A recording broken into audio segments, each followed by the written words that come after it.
Welcome live. Unbelievable. Welcome live here to Racing Hotspot Weekend Roundup. Well, let's just start off the bat. It's 10:30 here in New England. Yep. Monday night. Last night's race, the Daytona 500, really messed things up. Oh, as far as it's us. actual end time. They went off air at what? 12 something? I went off air at, probably 12. 12 and change. It was So, pretty late. About 24 hours ago, we were watching a NASCAR Sprint Cup Series Daytona 500 race, of course. But, She was about halfway through at this point. yeah. At this point, I was on Twitter going, "We're halfway there! We're halfway there!" All right. So, I'm your host, Devin Poslusny. I don't know if I already said that. I'm already so tired. I'm losing my mind. Well, this is an unusual time to be doing a show. So I'm your host, Devin Poslusny, along with Dave Poslusny. You're finally back. Yeah, I am. You were here in January. Then you took a couple weeks off.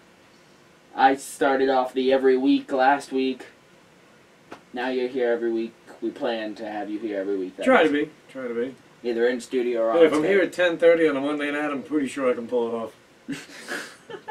Alright, so let's show you our show lineup here. Motorsports in 60. Then a new segment. I don't know if you saw this on last week's show, the social pit stop. Did you see that? I did not. Alright, well, I'll explain it again. Then we'll talk about the Budweiser duels, then the Daytona 500, the Points Championship.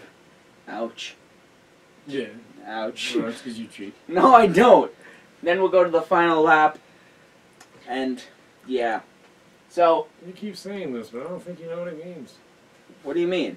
No, you've never seen that, No. what is it, Princess Bride? No. Inconceivable. You've never seen Princess Bride? No. Oh, you gotta see that movie. Well, it might be a little... No, I don't think it's too adult for you at this point. It's boy. it's a very funny movie. Very funny movie. Classic, actually. Okay, to get the full effect on this, hit present. And then down here, hit that button. This way you can still go to your tabs, but you're getting everything. Okay, gotcha. Okay. Yeah, new technology. More new technology. Can I actually. even have a place to leave my own notes now. And more screens. Ow. And a new Well, table. they can't see that one. No, but still. They can't see that one, but they know it's there. Okay, so here's the Motorsports in 60. Make sure the volume's down. That's the one I usually make take longer than 60. Yep. This week we have 3 topics, unlike last week when we only had 1.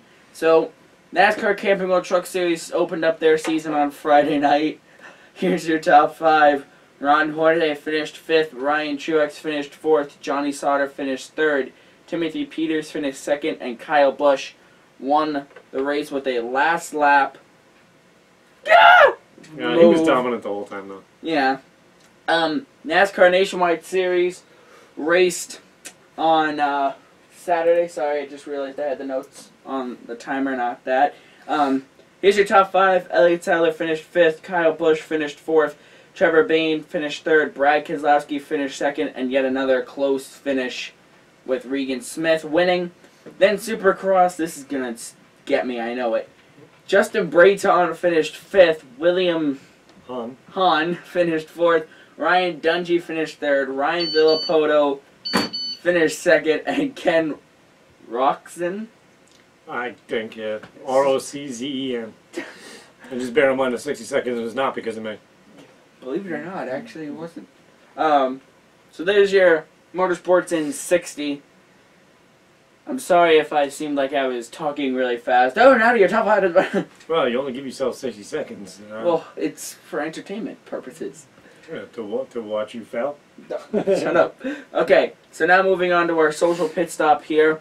What the social pit stop is when we will scavenge Facebook and Twitter here on Racing Hotspot to find things for our show, like comments to us, questions to us. Okay, so not like driver tweets. We're looking Well, for people sometimes, like if there are nothing here, we can then go, Jimmy Johnson said, one heck of a Daytona 500, or something like that. So here's our first tweet. Although we would like to see messages from you folks. Yes, you guys are a priority. So here's our first tweet. There you go. Whoop. Oh, is that all I have to do? Yeah, if you wanna. Here's from Baseball Great 88, one of my friends from school. Can't believe Dale Jr. won the 500 last night at Racing Hotspot. So I got that this morning. We can't either. Just kidding. No, I can. I think he had a good car to begin with. Yeah, he's had back-to-back, like, seconds for the last 5 years or something like that. And finally time to get up. Well, I don't know if you'd want to, if I could jump into it or not, or you'd rather wait till we get to the actual coverage of the race. But if you really watch the end of that, you want me to wait until we talk about the 500? Sure. Okay.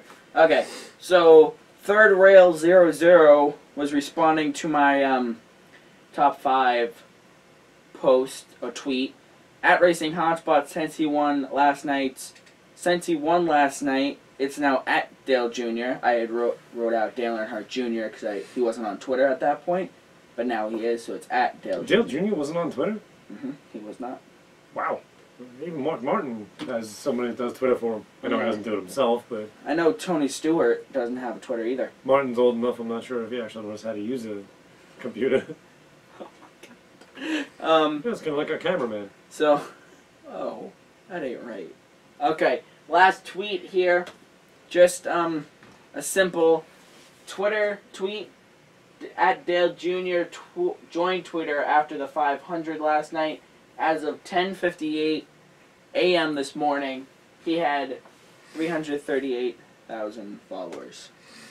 Sorry I changed on you. I just wanted to make a new note. It's fine. That's why I make the notes. My memory stinks. We all know. We'll go to Junior's page real quick here. He now has 457,000 followers. And he just started? Mm-hmm. Wow. Less than 24 hours. We all know he has the biggest fan base, so there's no question about that. He's only done 6 tweets and he has 0 followers. He's following. Out of curiosity, since you did that, let's take a look at Ty Dillon, not Ty. Austin Dillon's. See what he's got with it since he's carrying the 3 now. I'm curious. Whoop. Austin Powers, apparently. Oops. Can't type. Austin Dillon. 154,000. That's still pretty big. More than us. And we'll see, though. He's only raced the 3 now once. Mm-hmm. And he was very aggressive in it, too. It kind of reminded me of Dale. Yep. Like I said, more than us. We're still in the double digits. Right. Oh, only 51. It takes time. Yeah. And with all this newer stuff and me being able to take notes, all that, I'm sure that will grow. Yep. So now, social pit stop over. Whoops. We're not working on a Fox Sports budget here, you know what I mean? Kind of would wish we were, but... Hey, you know what? If all you people do start paying attention, maybe he will be on Fox eventually. I don't know if I'd let you go work for Fox, though. I want to be working for Fox. Nobody paid well. Works for me. Okay, moving right along here. Budweiser dual time. Do you want me to just control your computer here? Well, since you're already reaching out. Budweiser duels here. Dave's going to go to his notes, but here's your top 5 for duel number 1. Dale Earnhardt Jr., your Daytona 500 champion, finished 5th. Marcus Ambrose finished 4th. Casey Kane finished 3rd. Kevin Harvick finished 2nd. And Matt Kenseth won the race. Duel number 2, Ryan Scott finished 5th. Paul Menard finished 4th. Kurt Busch finished 3rd. Jeff Gordon finished 2nd. And Denny Hamlin won the race. He was on a tear through speed weeks. Yeah, he was. Well, second yesterday, and I really thought he might get it. There's only one reason he didn't get it, but when we get to the 500, I'll talk about that. Okay, so now to your notes here. As for the Budweiser duels, did you notice that during the duels, 4 tires seemed like the way to go? But then for the 500, it wasn't working the same? I did not. Basically, it was if guys were taking 4 tires, they were getting either to the back of the field or close to lap down, as compared to the guys that were doing 2 and none. And then about halfway through the race, which was also in the evening and under the lights, so the track was cooler and whatnot. they were actually calling for no tires because they weren't wearing. But yet, it appeared during the duels that the guys that were going with 4 tires were literally running over the guys that went with 2. I found that very curious because I had made the note, like, it seems like 4 tires is going to be the way to go, and my reference there was 4 of the 500, which if it was, during the daytime, very well may have been. But being that it was at night, it was like a total opposite. Yeah. It was like you didn't even need tires. Then you'd have to do 2. I know that the duels are only 60 laps. That's one stop for gas and tires. The Daytona 500 is multiple, obviously. Right. And also, 95% of their stops were under green.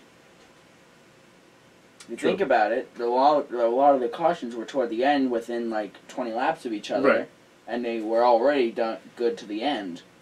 True. So. I can't remember the driver's name, so I didn't make a note of it. But there were a couple of drivers actually that didn't change tires for 2 entire pit stops for the 500, and they actually finished. Well, one didn't. That's right. One got caught up in the wreck. I don't remember who it was, but one of them actually did finish in the top 10 with very old tires. I mean, that would be considered very old.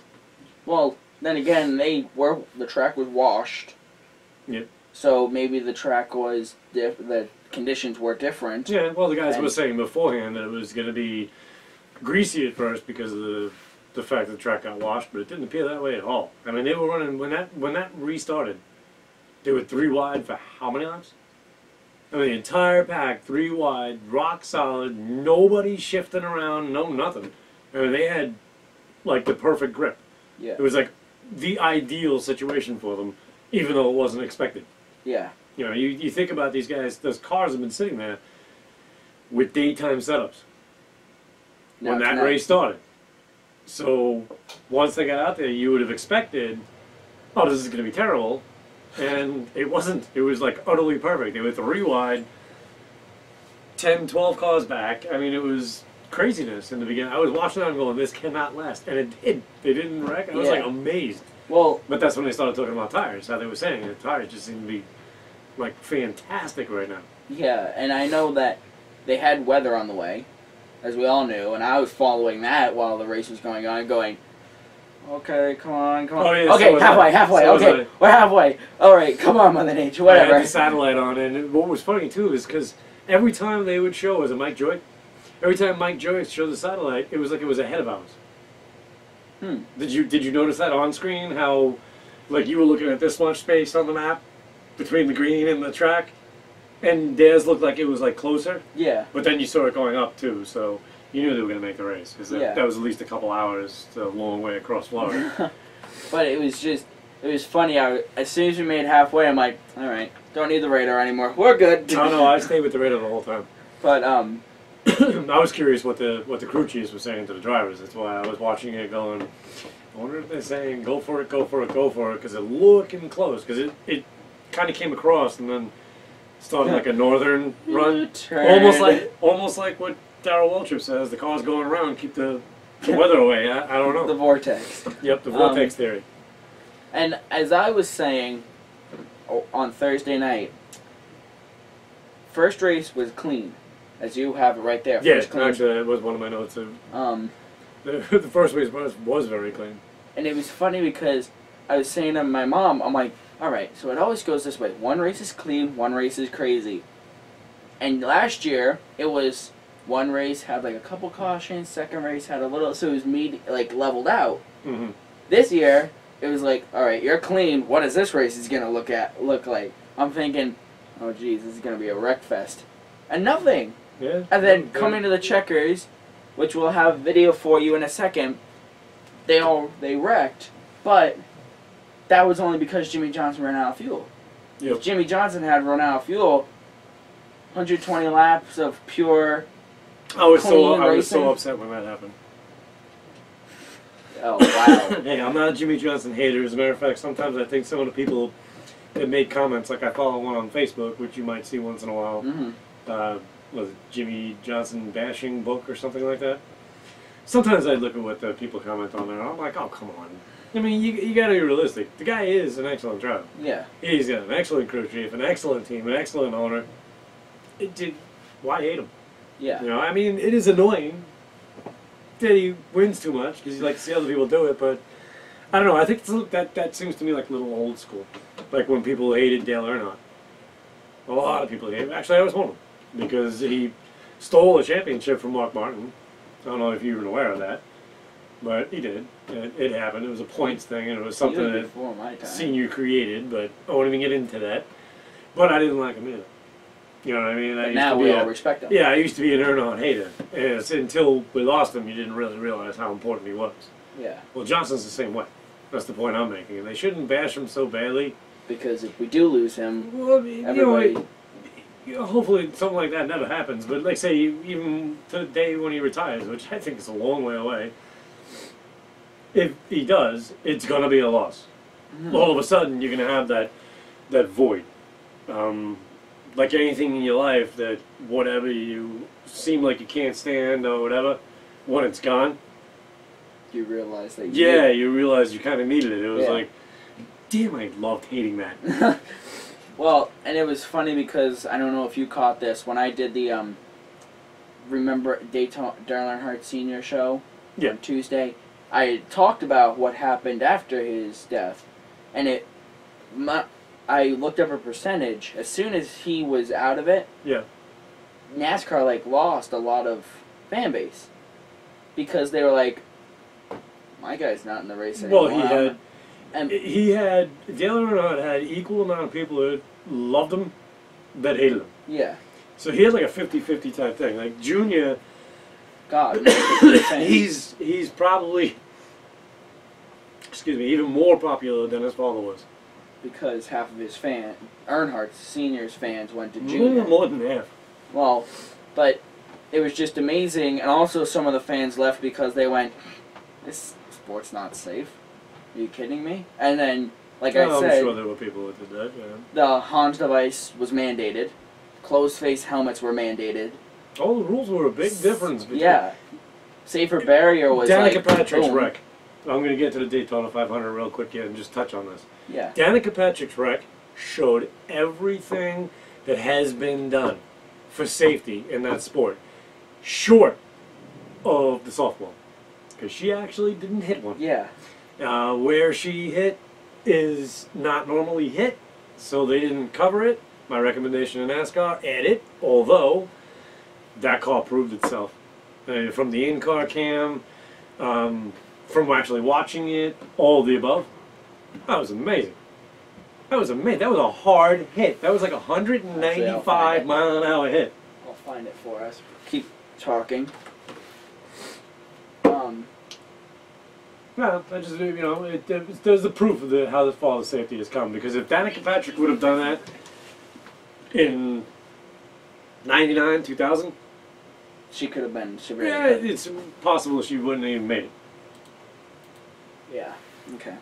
That's why I heard something funny the other day too, that they actually look like they're actually going to go through with this challenge, Richard Petty and Danica Patrick. It was the rumors. I'm not really sure how true it is, but Richard Petty apparently responded to what Tony Stewart said by saying, "I'll race her any day, one-on-one." I think Richard Petty's in for a big surprise. I mean, Richard Petty was driving when they were wearing a seatbelt. I'm not even sure if they were wearing helmets yet. They were probably wearing a hat backwards. Or the big cowboy hat. Nowadays, I think he'd be in for a rude surprise if he hopped into a car of today. Yeah, nowadays, sit back. Right. Oh, God. Wait, you're going to break my hip. You're going to break my hip. I could see him getting in the pace car. And I have a lot of respect for Richard Petty. I really do. I do, too. But there is no comparison between what they're doing now and what they were doing then. Mm-hmm. And I do joke because Richard Petty did wear more than a seatbelt. He, towards the end of his career when he went out, which, you weren't even born yet. No. When he went out, they were wearing a full lap belts, the whole kit and caboodle. But they didn't have the window nets then. He was one of the people that forced that. Didn't he, roll and his arm was hanging out the window or something like that? Yeah, but I think that when he actually went out, I think they had nets. Well, no. And it might have been something he influenced. But he did actually. His arm did fly out. And I remember that. I was seeing the 10 or something, crazy wrecks. All of a sudden, there's his arm hanging out. It's like, what? You would... Okay, so let's see what this video brings us. What is? Out of turn number 4. Look at this. A multi-car That is pileup. almost wide open. Eric Almirola. Yes. His car all turned If I had to up. guess, that was probably about 190 mile an hour impact. Daytona 500. Should probably slow down no more than like 10 miles per hour. Almirola's gone straight to the garage with his number 43. Gilliland stuck in the mud, and Danica. This goes to the in car though. That's I believe it will. that's true. Head on first. Ryan Scott down right next to, and Kevin Harvick makes contact in the 4. That's what with shot Scott. Yep. It does. That's what shot the 33 Actually, up the we're hill. gonna I knew something had to happen because it just. skip ahead here. With Danica Patrick. This is on the car.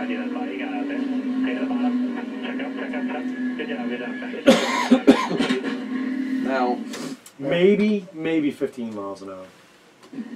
we're gonna rewind this real quick here. She's definitely not at full speed, but that was still, I mean, that wreck right there and your daily driver with your seatbelt on, half that speed will kill you. So, right about there, I know this is a bad picture here. Right about there is where the safer barrier starts, because you see the wall come out. Yep. So, she's probably about 10 feet away from the safer barrier, but still, that hurts. And her days of IndyCar really helps her. There you go.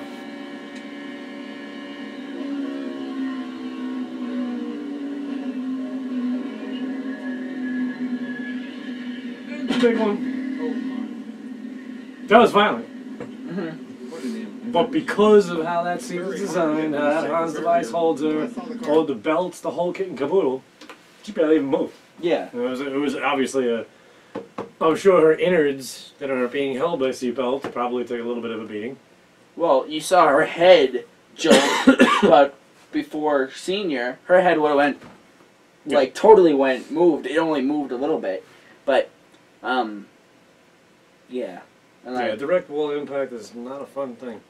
But, her response, I believe, was kind of funny. What the heck happened? Or, like, they were like, you okay? She's like, yeah, what the heck happened? Of course, she didn't use the word heck, but I want to try to keep this show clean. That happens too. Okay, so, you want to go to the 500 or talk about the trucks in the Nationwide? We'll go right through the week. Okay, so, truck race, one big wreck. Yep. So, And as I put in my notes, big wreck on lap 74. I couldn't see that coming because the way they were racing, it was like, oh my, crazy close. well, Close. Fox Sports 1 wasn't working for me that night. I think their Metrocast was having signal issues. So it was like kind of blurry, but you could see it. So I was listening to MRN through my laptop because I was also following that race live. Mm-hmm. And all of a sudden you hear, yeah, they're in, oh, trouble, big wreck. I'm like, and Fox Sports is on commercial. I'm like, all right, listen. But I was like, holy cow, the way they described it, I think, in all honesty, MRN's coverage is better than the Fox because they have to like describe it, and I like how enthusiastic they are. Yeah. Like, look, he's on the outside. And it's like it's just a casual pass. They're like European soccer announcers. Go! Yeah, did you ever see that on The Simpsons? No, but I know. European soccer comes to The Simpsons, hilarious. They go to the American announcer, and he's holding. Then they go to the European announcer, and he's like, he's holding! Oh, it was hilarious. But yes, MRN definitely has that effect. But that's because they don't have the visual aid. The visual aid, exactly. So they have to be descriptive. A lot of Chevys. Welcome back. He's holding! A lot of Chevys this weekend. Yes. What killed me was the pace car. I mean, I'm sorry, but as a manufacturer, you couldn't have had a more embarrassing week.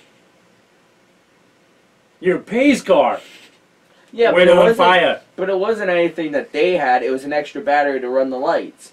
Whatever So it was. No, but it was installed. It was an extra add-on. I'm a Toyota man, sorry. Make excuses for Chevy, go ahead. Well, no, it's just funny because that happened, and all of a sudden I got an email. Dave Poslusny commented, I definitely want a Chevy. I'm like, oh my god. Leave it to him to just point out the... Well, it made me want to buy one. And then 17 thousandths of a second. I think I said that. Yeah, I saw a couple of 17 one-thousandths of a second. Thousandths. I actually saw a couple of different numbers on that. I don't know if you caught them. But the final numbers that I actually saw the following day were the same as what I originally had typed, so I do believe it was 17 one-thousandths of a second. Can you do anything in 17 one-thousandths of a second?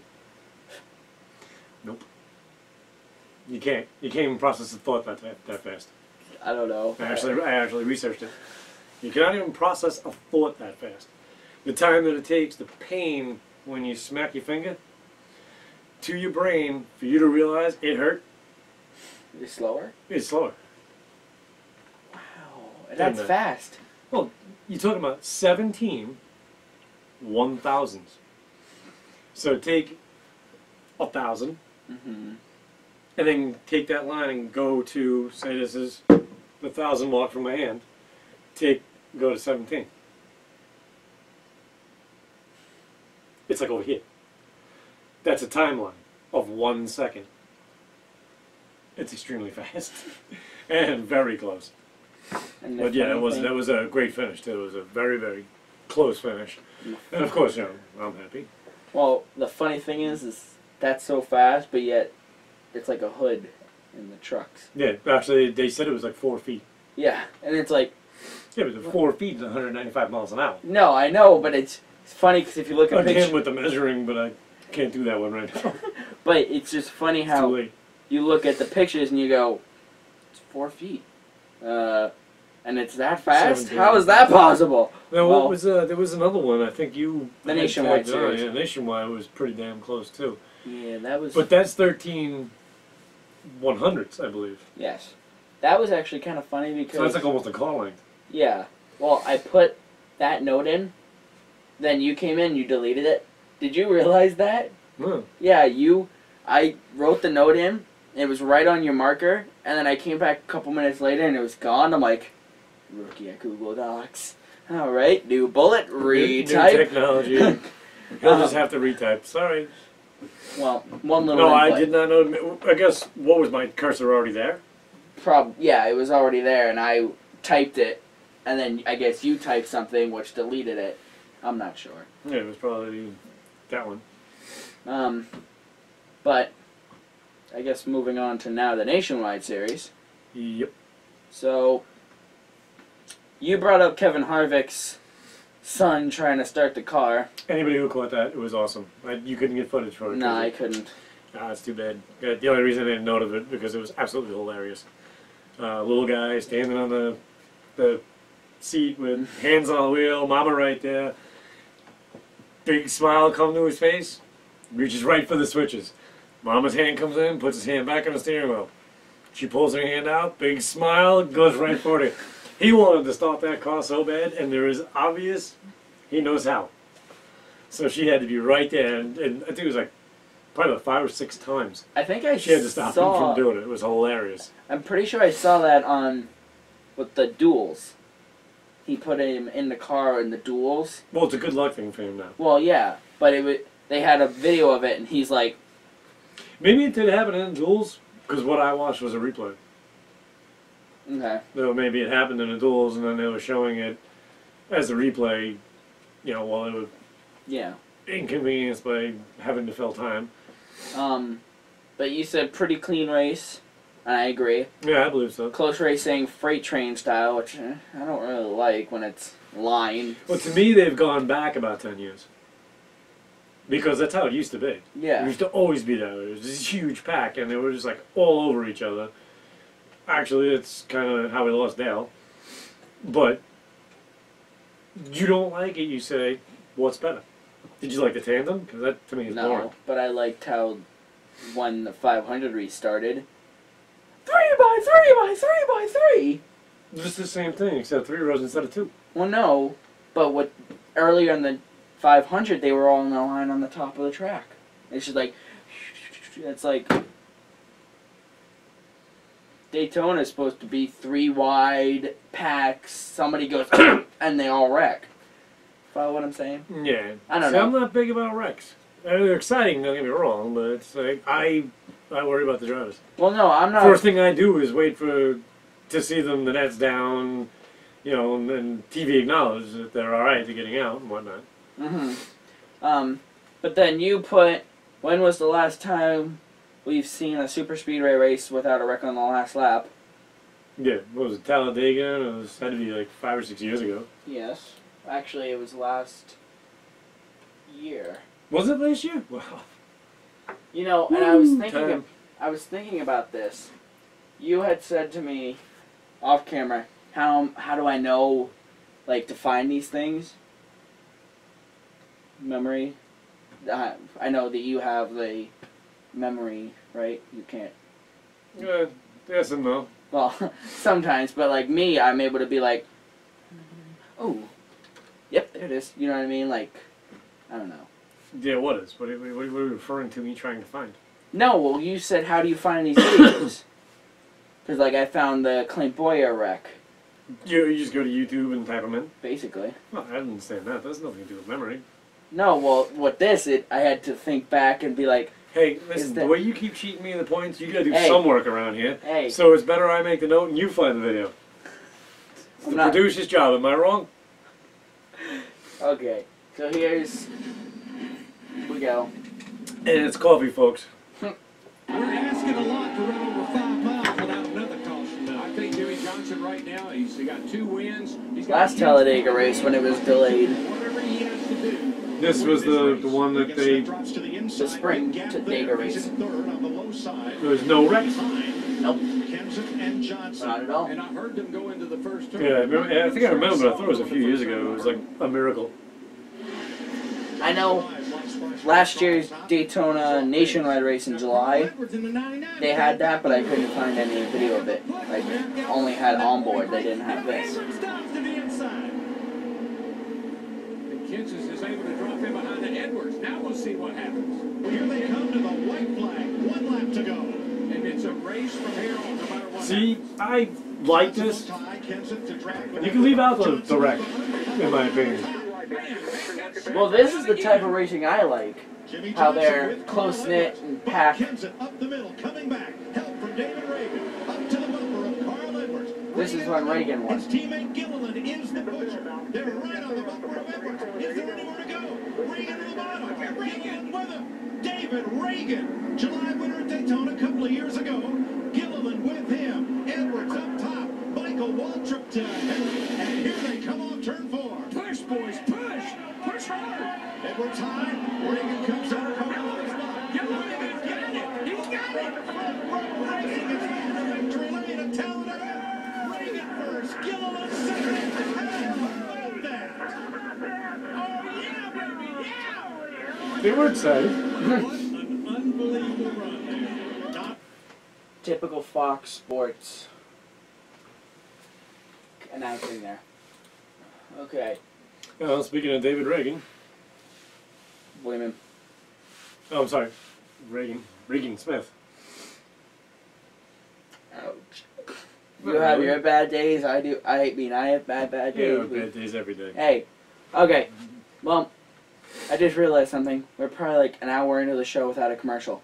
So before we get to the Daytona 500, we're going to leave our audience with a cliffhanger. On the other side of this break, we're going to have the 500. Well, I think it's the 500 and then, yeah, 500 points championship final lap. So that's how we'll do that. Yeah, I'll just leave during the points championship. Do you need the bag of shame? I'll give you a bag of shame. We'll see what happens in the end of the year. And you didn't take my idea into consideration, and they did it in Loudon. What do you mean? They chose a champion before the 500 for year end. Yeah. As an alternative. I know we do the usual points one, but I thought we should do the other one too, because you never know, one of us can take a long shot and beat the other by 1 point. Although I'm pretty confident I'm going to beat you by more than 1 point. We have 2 other opponents against us. Alright, so on the other side of this break, we'll talk about the 500, then the points championship, then the final lap, and we'll end out the show. You know, I don't even believe you. Yeah, I don't even believe you said who won the nationwide race though. No, we did that in the Motorsport in 60. No. Regan Smith. Wait, the trucks and motorsports and the nationwide are already done. We just went back to notes. Alrighty then. Let's see how it is. All right. So on the other side of this break, we'll have a 500 recap, which we have a lot of notes. So that's probably gonna be another hour. Just kidding. Then the weekend. Yeah. Then the points championship final lap. We'll be right back.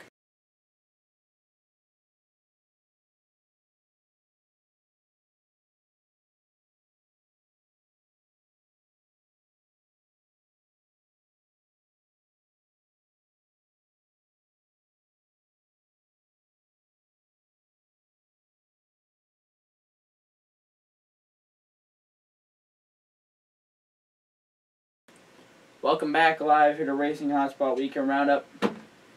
Like I said last week, you just saw a new sponsor, Janelle's Expression. She's the one that does all of our merchandise, like clothing-wise. These were done through Vistaprint, but sweatshirts and t-shirts through her. Okay. And she's with us for the next year. So, we forgot to show you a video, talked about before, about the end of the Budweiser Duel number 2. But, here we go. This is a quick 5-minute video. Then we'll get to the 4 years wild ride. Yep. Then we'll get to the 500 recap, the points championship, and final lap. Here we go. Get some kind of big move here off turn 4 like Kevin did. Oh, and there Shots to the wall with the one at McMurray. 3, 4 cars around. One on its roof. That was so fast. Into the wall. That was a... And it ends in flames and sparks. Our front row setter up here, he's got a torn up race car, 78 car.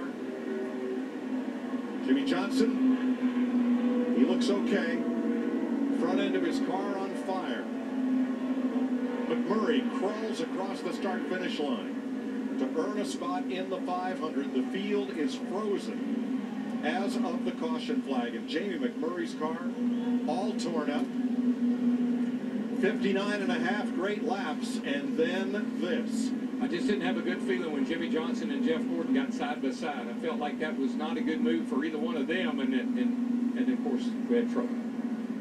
Michael Waltrip's car into the pit wall. And Michael moving around in the car, trying to get unhooked. He nailed the end of that wall pretty good. Yeah, he actually had hit the inside wall before pit road first. David Reagan. David Reagan's The winner at Talladega, his car all torn up. And you know what? This changes everything. I mean, what's the results going to be now with all these cars wrecked? And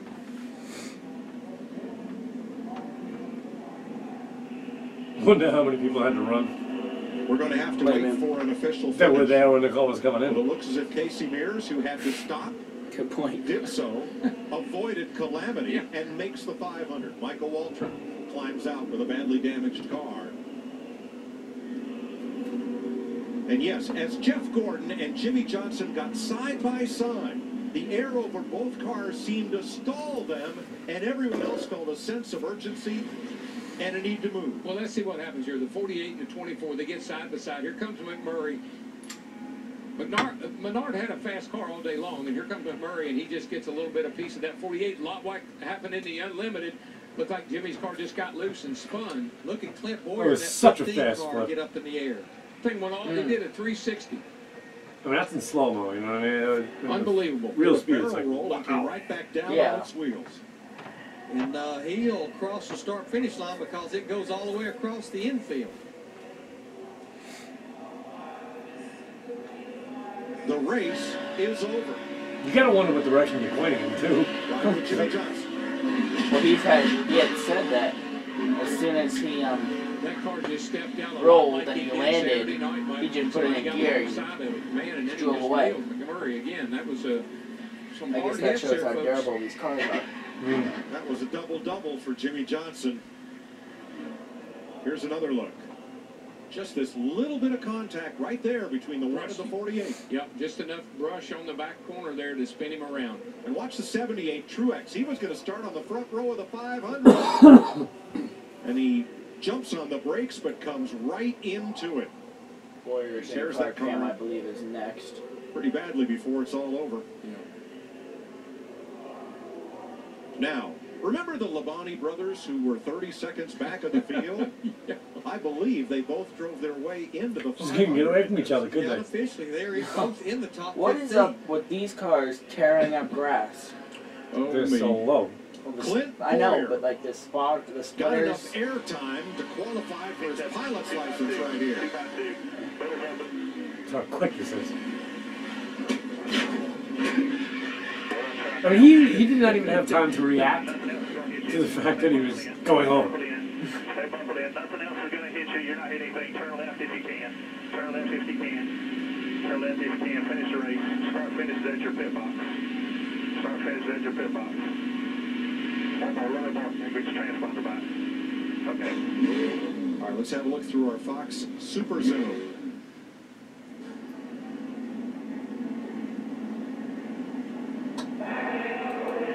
Hold on 1 second here, guys. We'll have driver's point of view of this wreck. This is just a 43-second. Well, I don't know, how would you grade that as far as creativity? Because you've had some big runs here, especially with the 07 a few years ago as well.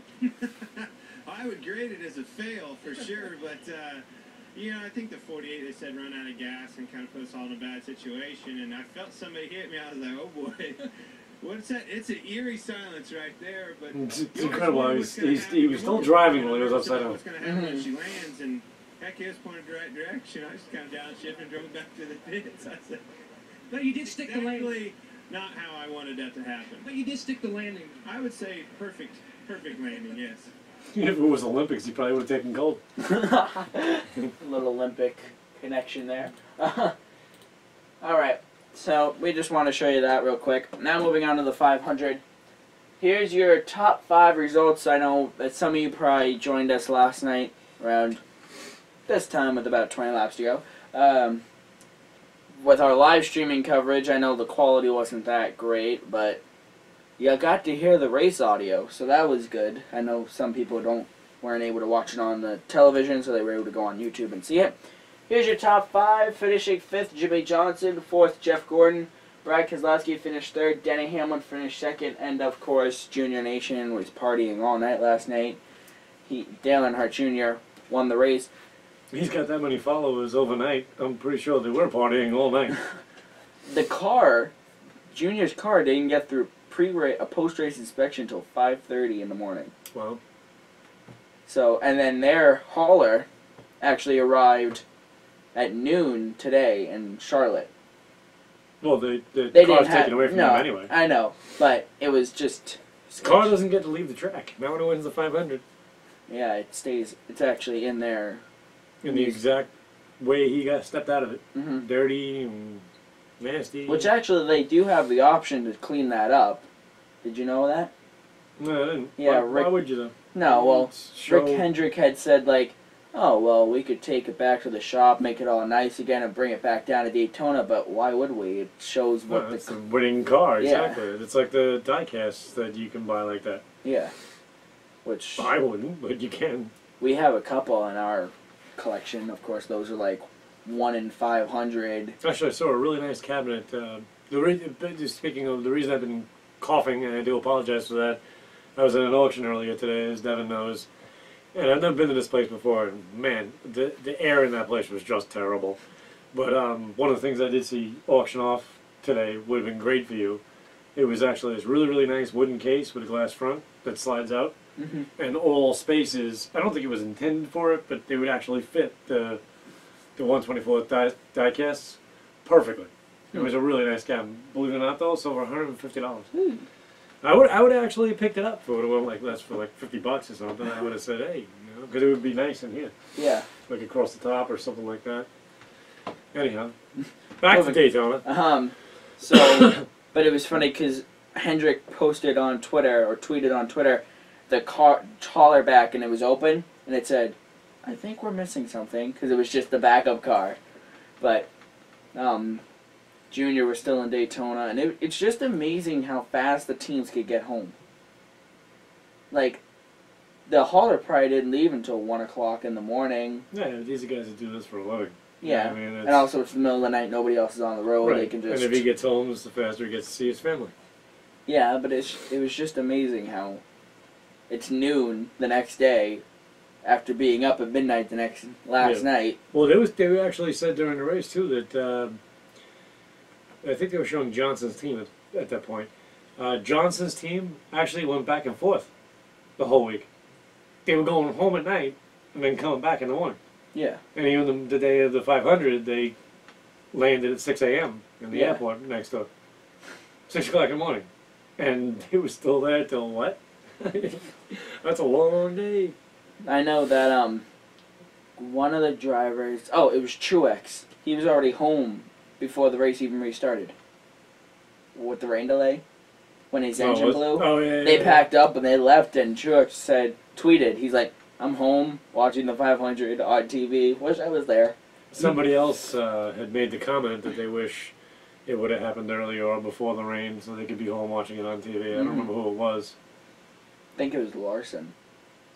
Actually, you're right. It was Larson. But they made I felt bad for him. They had the stat. During that rain delay, you could have flown from LA to Daytona and still would have made it. Could you imagine that? Living in LA, still tickets available. Alright, we got tickets. We're going. And get there. Here's my. Thank you. Actually, Sweet. a lot of the Daytona. A lot of the tracks have that right now. A lot of extra tickets, right? Mm-hmm. Well, it's a shame. Backstretch was empty. With grandstands in the back straightaway. Yeah, but I think it was supposed to be, wasn't it? It's closed. No, they're still open. I thought they were in the middle of construction on that. Nope. The construction, they will move them in next year. Yeah. Yeah, because I know that they were open because of the Battle at the Beach. Drivers were still, people were still in there with the short track in the back straightaway. Okay. So, but the nationwide race, they had a wide shot. Grandstands were closed and clear. I'm like, oh, our Daytona 500 seats aren't there anymore. Well, they are, but they're not using them. So now to your notes. Well, I already covered one. Rain, go away. away. Rain, go away goes without saying. I just typed that because I was getting annoyed. What was it, 6.5 hours? It's a long delay. That was like when the whatchamacallit, when Montoya hit the That was only 2 hours, you know that. I know, but it's still that was a come on, any day now. We did have one last year though that was a really, really long delay, didn't we? Talladega. And how long was it? 4.5 hours, I believe. So that was a very long delay. But that was short compared to the one we had today. I knew they were going to go back. So that's one thing for sure. I knew they were going to go back, and I knew we weren't going to get the show in last night. Well, it was funny because we had just talked about it, and I had gone offline for the live streaming, and I was on Twitter, and all of a sudden, on NASCAR.com, it says Steve O'Donnell, or Donald, I'm not like one of the race directors, was saying NASCAR is estimating 8:30, and then all of a sudden Twitter blew up. 8:30, 8:30. It's like it's the one. Facebook was doing the same thing. But well, green flag was for lap 39 was 8:52 p.m. But something I put in, and I saw that I think you actually learned how to do this. I put the note in, and then you made another bullet, the pit road safety one. That pit road was still wet when they restarted. Exit and entrance. You know, I didn't notice. Yeah, because if you notice during the race, I did see the dryers working in them, but I did not even notice it was wet. I mean, was it wet, or was it just probably wet, damp looking? I think it was wet. Because throughout the race, the exit to pit road actually was starting to gray back up from drying. The entrance, I mean. But Casey Kane spun out on the exit because he gave it gas and it just spun right out. No. Okay, I thought you actually were going on the safety thing based on Kenseth, and I think that was in the beginning, wasn't it? Oh no, yeah, that was that Rally Cross style pit stop. Yeah, it was perfect, but backwards. Did you actually see it? The replay?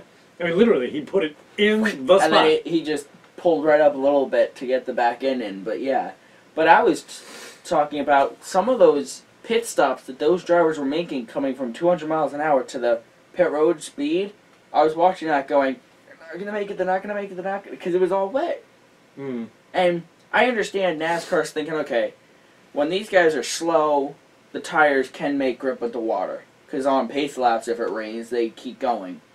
And of course, with speed, because the slicks, they don't. Yeah. But leaving your pit stall, somebody's in front of you, and you're leaving, and all of a sudden your back end sliding out, and you're hitting the other people. That, Yeah. I just... Well, that actually reminds me, I had another note in here somewhere, I'm not even sure where it is at this point. Somebody came in and was penalized, but there was a car about to hit him. Cane penalized for Right, speeding, the cane getting penalty. out of the way. So that even your wet situation that capitalizes on that. And the only reason I say that is because doesn't that even make it harder to slow down if the pit's wet? Yeah. But I think by then it was relatively Well, dry. yeah, at that point it was drying up, but... But I honestly, I thought that was a bad call on NASCAR's part. I can't see penalizing somebody for saving their own car. I understand what they said on the TV, rules the rules, and it's all done by electronics. But couldn't you just well, I don't know if you heard Kane, but Yeah, they had he was, a like, all good upset. couple of bleeps in there. Yeah. Because he wasn't speaking proper language. But, I And don't know. I wouldn't have been either, though. That would, to me, I made a note of that because it was just, come on, guys, you got to have some kind of leniency there.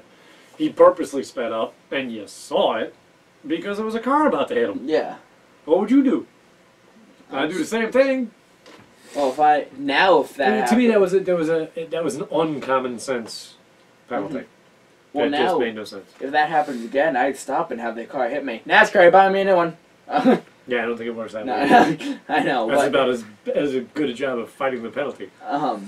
But I don't know. And then later in the race, I had put Kurt Busch spin, no caution, and then one last thing with the pit road thing. I understand that they wanted to get the race restarted.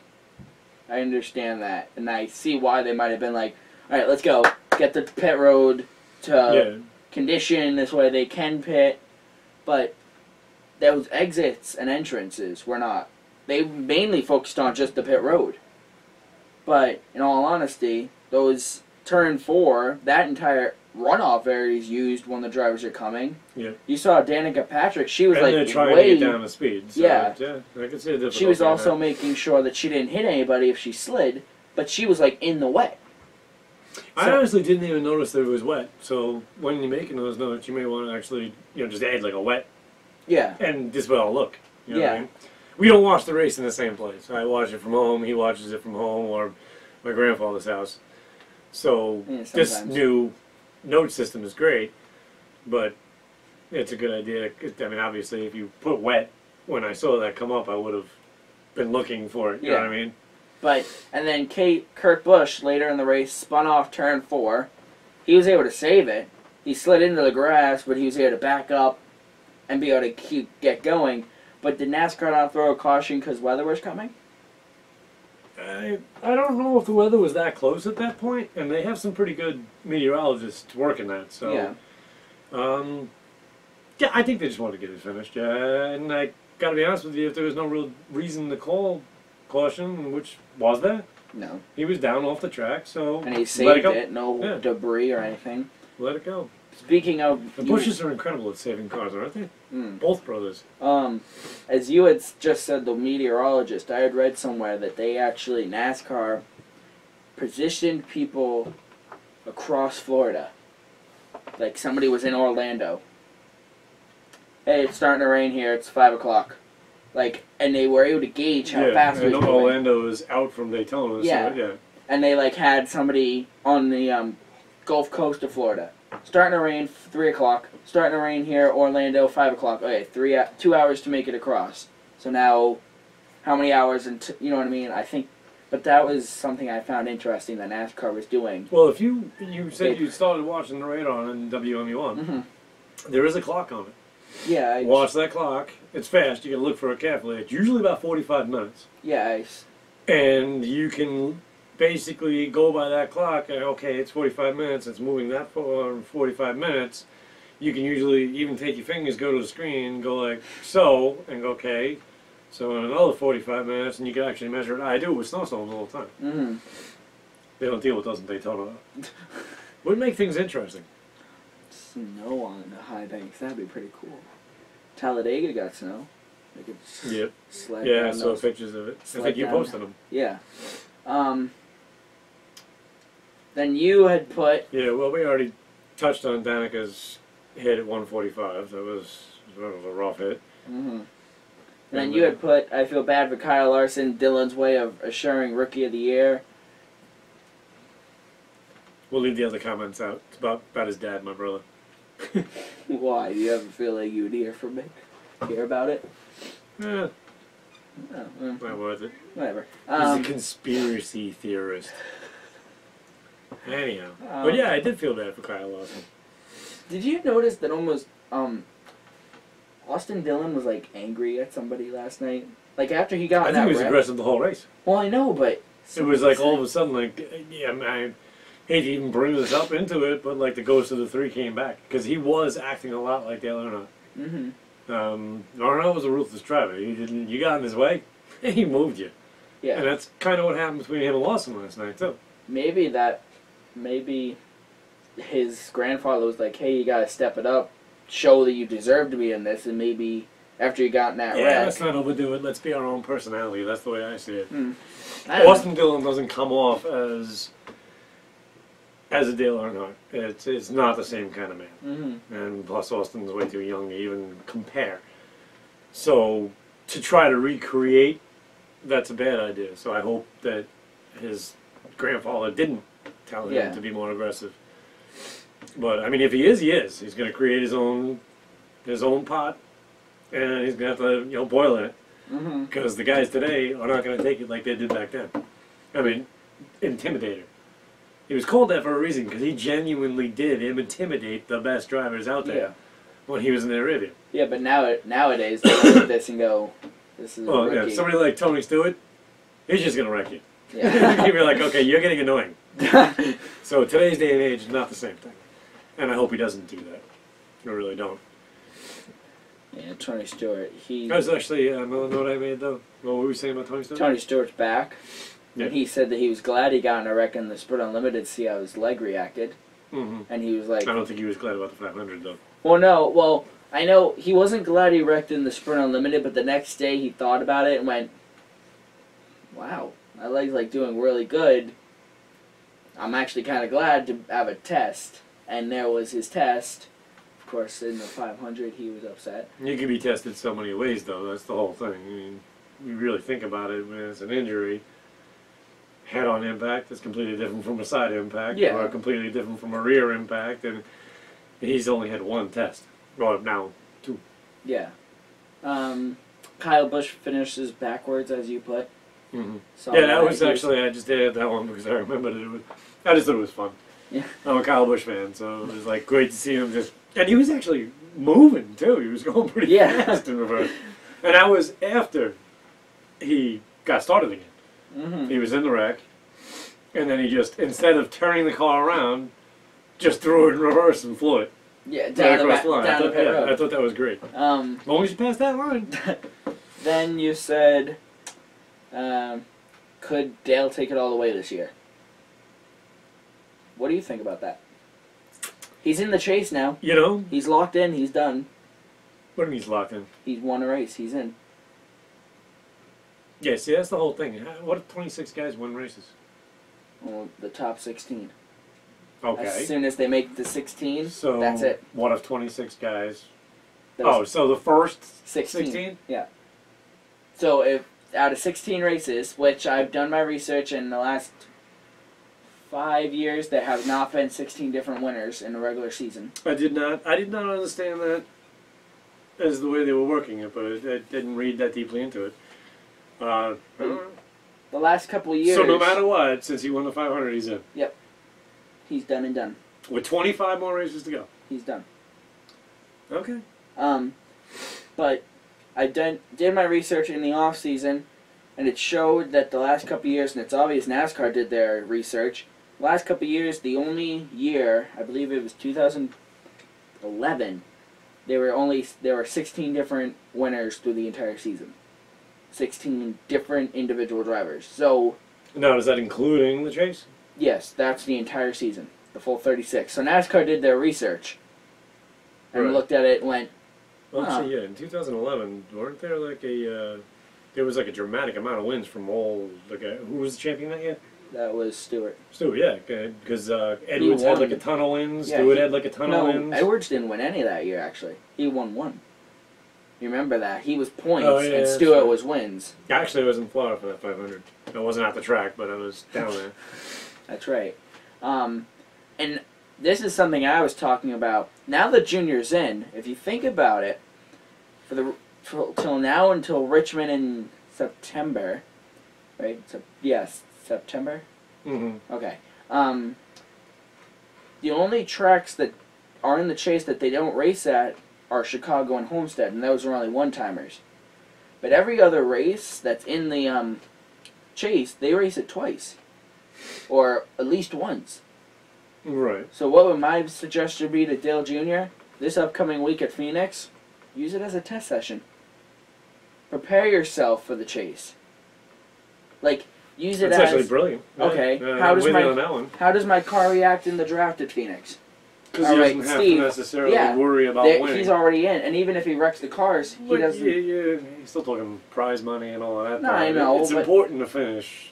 No, I know, but... I mean, everybody gets paid, even the last place driver. Yeah. You are aware of that. But obviously, the closer you are to first, the more money you No, get. well, I know that, but he's, no offense to Junior Nation when I say this, he's not that like Jimmy Johnson. He is, but he isn't.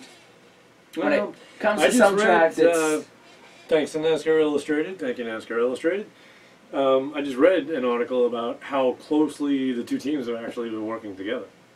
The reason we started seeing Junior with so many top fives and top tens was because of the communication between the two teams. Knaus and, what's his name? Letarte. Yeah, the guy Steve the Letarte. guy's leaving. Yeah. But I don't know. In all honesty, that's how I would do it. Because I know in New Hampshire, they race in July, so maybe do a little testing with the draft and stuff like that. I can see. I think the idea is brilliant. I'll give you that without a doubt. But I think at the same time, you're gonna kind of have to. Okay, you can veer over the line a few times to see what you can get away with, but you still kind of want to finish well. Maybe you only use half the races, like a... Because he still could start as 12th, correct? Nope, nah. Yeah. He's Yes. not going to start as number one without the points. Are you sure about that? Yes. I thought it was number one since he won the first race. Nope. Oh. No way. There's still points involved. When it resets, there's still going to be points awarded for different No. levels. Like well, first of all, whoever's in first, coming out of 26, or Richmond, right? Richmond, yeah. Whoever's in first, coming out of 26, obviously has the most points right off the bat. But if the second place guy has more wins, Mm-hmm. he's going to take first, which just happened this past year. But understanding new set of rules, but it's still going to be the same thing. You're still going to have the shuffle when you roll over. Research it. Hey, next week, tell me I'm wrong. But I'm pretty positive that just because you're in doesn't mean you are starting. Just because you won the first race does not mean you're starting first in points. That's... You have to earn it in the interim. There's other things you have to earn. Otherwise, why would a team owner spend $300,000 to $500,000 per race to even bother? You could just rest until race 27. Good point. It wouldn't make any sense. There has to be some competition in there. It can't be just like, hey, I won, I'm automatically in. And then the guy that wins Phoenix, which is what, that's next week, right? Yeah. The guy that wins Phoenix is automatically second? No, that doesn't make any sense at all.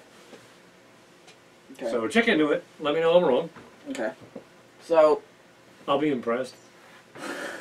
So... But yes, congratulations, Dale. Yes, very congratulations.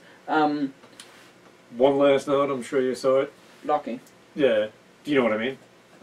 When Dale was on the high line, somebody came up, he just came right down and then moved. Wait. Yep. Snap. Who came up? Gordon. Right. And who was right next to Gordon? Blocking the other lane. Jimmy Johnson. Deal with blocking for Earnhardt. No offense or buts, and I understand it. It's teamwork. pretty sure either one of them would try to steal it from Earnhardt, Mm-hmm. but I had to question the way they were running, side by side, behind him, and nobody's making a move. Was Rick Hendrick saying, push him, push him, push him? Are you sure, though? I thought it was Keselowski who was in the outside line. In the last lap, Keselowski was in there. All the way up to the last lap. Watch the replay. You had Jimmy Johnson, Gordon and Jimmy Johnson. Gordon inside, Johnson outside. And Yeah, because that last the only restart. reason I even thought of that note was my roommate. She pointed it out. Because that last restart, it was Johnson, Earnhardt, and Earnhardt was able to get in front, and Gordon came right up. They were both right there, pushing him along, but not going for it. Sitting back. Actually, they sat back a little too much, and even the announcer even said it once. Earnhardt's getting away. He doesn't want to do that. And then you saw Earnhardt get tighter again Mm-hmm. from the in-car cam of Gordon. I believe it was Gordon. Yeah, because going into turn 1, it was Gordon, Keselowski on, and Johnson was behind Gordon. Right. That was the last lap. Last lap, yeah. Yeah.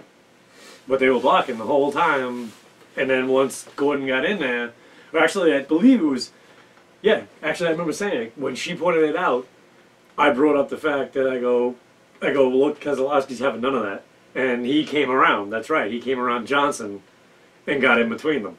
But it didn't matter because Gordon was still there for the finish. By the way, speaking of finishing order, you did go over that. How many times did that change on TV last night? I'm not sure. On But- Facebook, I counted 7. 7 from NASCAR, I changed it like 3 times. from Kyle Busch, from Jeff Gordon, from, I mean, I until I just saw that, I wasn't even sure where everybody finished. I think that's even wrong. I know who won. Well, I believe Gordon came in second. Yes, I believe that is... And then Keselowski was third. No, Gordon was 4th. Hold on. Oh, that's right, because Denny Hamlin definitely was second. That I There you remember. go. Yeah, because it's Earnhardt, Denny, Hamlin, Keselowski, Gordon, Johnson. Because I remember Rick Hendrick put online on Hendrick Motorsports. First, I had 4th, on, 5th. Yeah, I had it on Hendrick Motorsports. I had it on Jeff Gordon. I had it on Jimmy Johnson because I follow them all on Facebook. Mm-hmm. And they all had different lineups at first. It was like, okay, who did what now? Actually, I think I made a note to you. Or sent you a message or something. Yeah, you said you don't want to jump the gun, or you commented Because on they it. kept changing it. I'm going, wow, how hard is it to figure out, you know? I had that wrong at first. I put it up, and then you were like, you want to check that, and I checked it, and I'm back like, up with that. oh, wait. And then I just went, you know what, I'll just take care of it in the morning. Hence why that says top 5 correction. Because, Yeah, it was a confusing finish there. I mean, obviously, we knew who won. yeah. Most important factor. One last thing in the other column on the notes. The catch fence repair on Wednesday with the Sprint Cup Series practice. Holy cow, Daytona's prepared. Yeah, they are. I mean, seriously, it went like this. The wreck happened, and about an hour and a half, 2 hours later, they were back on the track practicing. Yep. It's like, what? No, you know that your father and I actually used to do fence work, right? Yeah. So we worked at chain link. Just a matter of getting in there, stretching it, strapping it. So it's not that difficult, but that was very quick, especially for a 16-foot piece of chain link. Well, if you think about it, Yeah, we though. did 4-foot chain link. Oh. That's one thing. So wait, they had to replace the entire piece or just the sectional? Because I know that they had I don't- black thing, like black cages to like patchwork, and then I think they. Oh, so if they patch it, then I'm not impressed. See, me, I wouldn't have. If I was going to do something like that, at that point, what you should do is brace the incoming sections that are good, and then put an entire section and brace that, because that's where your strength is. Mm-hmm. If you're patching, you're actually sorry, Daytona, but if you're patching, you're actually leaving a weakness. I'm not sure if they patched it, if they fixed it, but Well, I if you know. said you saw something, then if you can physically see the hole there, then No, I don't think I physically saw it. I just saw the fence, like it was double layered, and there was like a frame around it. yeah, that's a patch. I would say that's a patch. Because the way I'm talking about doing it, you wouldn't see it. You wouldn't even notice it was changed. Well, Other than maybe it looks a little newer. either way, What is it? My mom is upstairs on my dad's iPod texting. Yeah, probably saying it's late. Well, that she just locked the basement door for security reasons. Hopefully we have a key. Yeah, so good luck getting out of the house tonight. Oh, Seriously! I grew up in New York. I'll get out. That goes off again. I'm just going to throw it. Hopefully not to hit the camera, but just throw it. Yeah. We got one more thing to cover. Let's get it done. It is almost midnight. 24 hours ago, we were all probably watching Dale Earnhardt Jr. win. Okay, so now to the points championship. Final thing before we go to our final lap. Just gonna calm down. Did you mention the new cross gate? Or did you do it on another show? Well, that was on Facebook. Oh, I was going to say, because that's your note, right? I know. Okay, so you had Carl Edwards for 5th. Boo. Boo. Matt Kenseth for 4th. Kyle Busch for 3rd. Kurt Busch for 2nd. And Kevin Harvick, still not used to that 41-4. And every one of my guys got taken out by somebody else. Art had Tony Stewart for 5th. Dale Earnhardt Jr. for 4th. Carl Edwards for 3rd. Jeff Gordon for 2nd. And Denny Hamlin for the win. Joe had Dale Earnhardt Jr. for 5th. Kevin Harvick for 4th. Denny Hamlin for 3rd. Matt Kenseth for 2nd. And Tony Stewart for the win. Since I won last week's event, got to pick 1st this week. I had Tony Stewart for 5th. Danica Patrick for 4th. Kevin Harvick for 3rd. Dale Earnhardt Jr. for 2nd. And Austin Dillon for the win. I think Austin Dillon was kind of a long shot. But just a little bit. But I didn't know. Danica did pretty well last year, so I wasn't sure. Danica did pretty well this year. Well, it's a damn shame she got knocked out. Yeah, she probably would have been. Really, I think she was going to be top 10. Okay. It was funny because I think I jinxed her.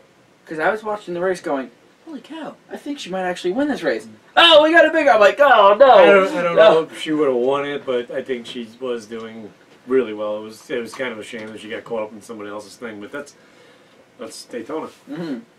So now, here's the results. I had 2nd place, equaling 8 points. Joe had 5th place and 3rd place, equaling 8 points. Art had 4th place and the win, equaling 14 points.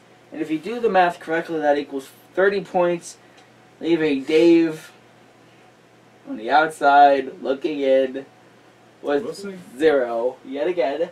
So here's the standings. Did my father actually pick Earnhardt as the winner? No, but he picked Hamlin for the winner, which was 2nd compared to... Your 2nd that got 1st. Yeah. My 1st, Joe's 1st, your 1st. Okay, so here's the standings. Dave, your current champion, 0 points. I have 22 points, Artie has 24, and Joe has 19. So far, out of the 2 races, we have the same points total. I don't know what Brad Keselowski feels like. After winning the championship, being... sucking the next year. Whatever, I'm still going to get you. I'm not worried about it. Now moving on, since it is 11:45 Eastern Standard Time on Monday night. Moving on to our final lap here. IndyCar is off till March 30th. Formula 1 is off till March 16th, which I actually have something about Formula 1 to bring up real quick. Global Rallycross is off till May 17th. Still sad Global Rallycross isn't coming back to NHMS this year. NASCAR Camping World Truck Series is off till March 29th. Nationwide Series races Saturday, 3:45 p.m. on ABC. And the NASCAR Sprint Cup Series races Sunday, 3 p.m. on Fox. All times are in Eastern Standard Time. So, you know about Rallycross not coming back this year to NHMS, which I believe I have an understanding of why they did that. They made their 2 races fan base here, and now they're moving away to get other fan bases around the country. Yeah, well, it's kind of like a traveling show thing, so it's kind of like a circus. Still bummed. Actually, I think they even refer to it as a circus in some, yeah. Well, Travis Pastrana's in it. Of course it's a circus. Formula 1... Yeah, okay, so you all know the Olympics just ended. Sochi was actually a pretty good Olympics, and I enjoyed it. And nothing blew up. What? A lot of people Theories theories about The terrorist attack and whatnot. Yeah. No, we can't. You know what? We can't forget that stuff. It's a reality of today. Which I found amazing how what the U.S. was doing to be able to come in and take care of anything. Did you know that? Did you hear about that? What, the two If ships we had out there? That, and also if anything were to happen, we could have like jets in the air in like 30 seconds to be taking care of anything in the air. Yeah, well, I don't think the Russians like that too much, though. No, but if it's protecting their I Russian people. had actually heard what we had over there was inadequate. What do you mean? Say if we wanted to pull people out, they had only 2 helicopters, 1 per ship, and the helicopter's capacities would have taken approximately 3 days to remove just our people. So that's inadequate. Makes sense. That's the way I see it. But I watch a lot of different news that you probably don't. Probably. But Then Formula again, can't One. believe everything I watch either. So, you know how usually the Olympic parks, after they're done, they don't really get much use? Mm-hmm. They're, like, some of the Olympic parks are still, like, over in London, haven't been used in a couple of years. Yeah, I was looking at, was it Sarajevo, I believe, they had footage, somebody had put up footage on Facebook as to what it looks like now. Mm-hmm. It's just They bad. just let him. Yeah, it's let just it go. desolate, and, you know, Mother Nature's taking it back over again. Yeah. Well, It's kind of a shame that they do all that work and spend all that money. And yeah. Well, Sochi decided to save their Olympic park. They'll have the Paralympics there in the next upcoming weeks. And then after that, it turns into a Formula One course. The streets for the, well, it is in the middle of nowhere. You do realize that, right? Yes. Yeah, because like I think it.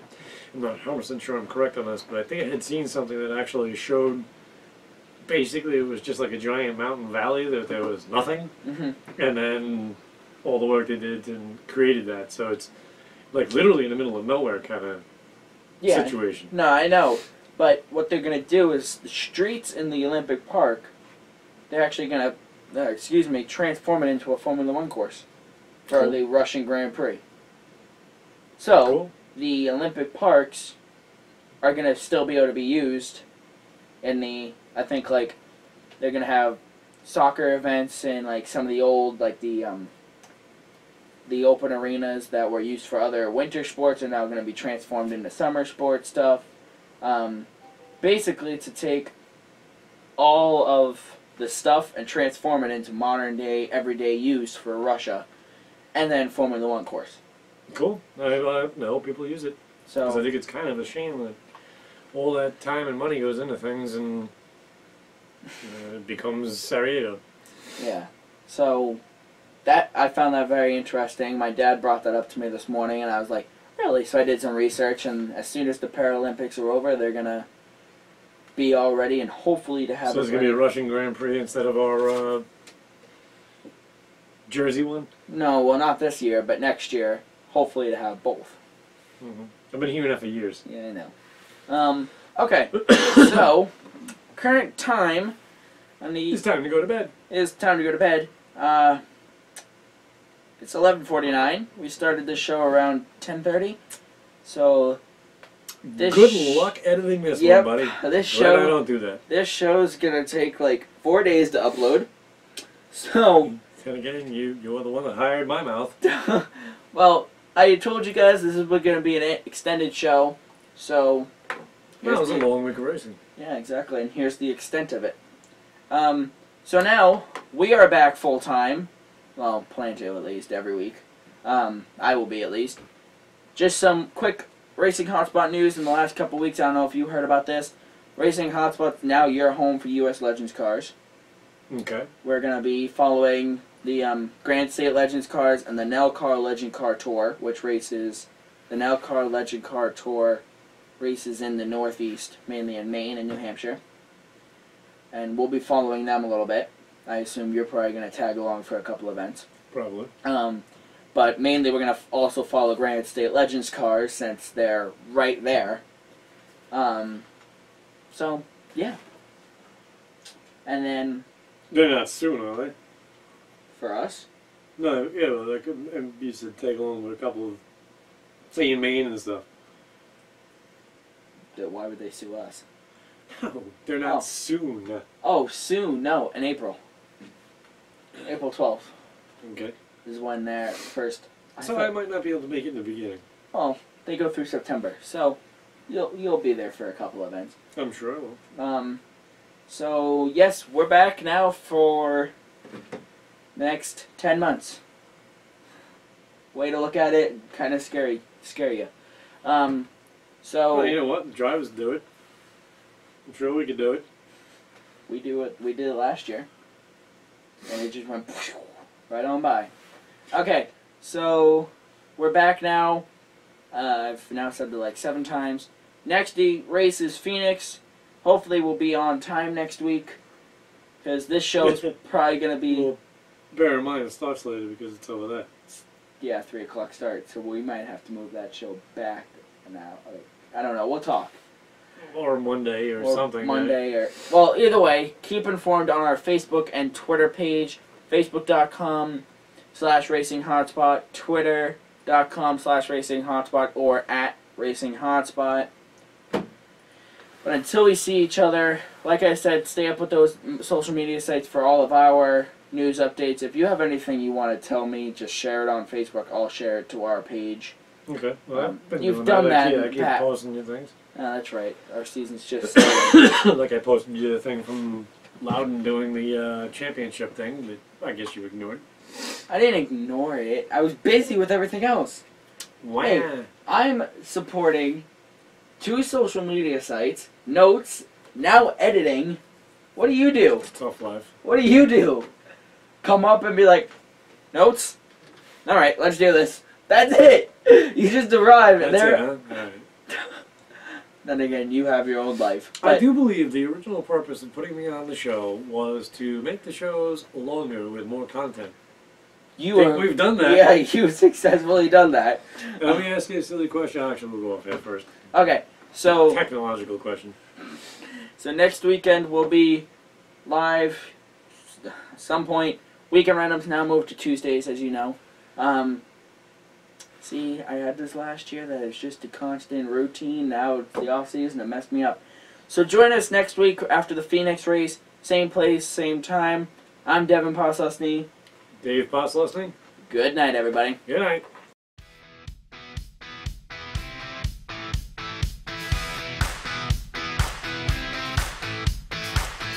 Little girl, you like it loud.